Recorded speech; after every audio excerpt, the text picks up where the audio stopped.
కురుక్షేత్రం ముగిసింది. పాండవులు యుద్ధంలో గెలిచారు. కానీ గెలిచామనే ఆనందం వాళ్ళ కళ్ళల్లో కనిపించలేదు. ఎందుకంటే ఆ యుద్ధంలో వాళ్ళ చేతిలో మరణించింది వాళ్ళ గురువులు, సోదరులు, స్నేహితులు.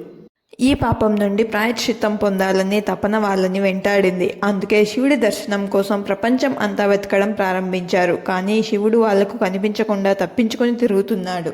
ఒకరోజు శివుడు నంది రూపంలో మారి కేదార్నాథ్లో ఉన్న పశువుల మందలో కలిసిపోయాడు. శివుడు నంది రూపంలో ఉన్నాడని భీముడికి తెలుస్తుంది. వెంటనే తన శరీరాన్ని పెద్దది చేసి కాళ్ళు చాపి నిలబడతాడు. పశువులన్నీ భయపడి కాళ్ళ మధ్యలోంచి పరిగెడతాయి. ఒక నంది మాత్రం కదలకుండా నిలబడుతుంది. ఆ నందే శివుడు అని భీముడికి అర్థమవుతుంది.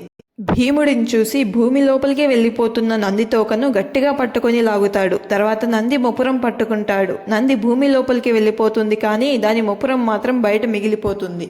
ఆ మొపురమే మనం కేదార్నాథ్ ఆలయంలో చూసే శివలింగం. తర్వాత వాళ్ళ భక్తికి మెచ్చి పాండవులకు మోక్షాన్ని ప్రసాదిస్తాడు.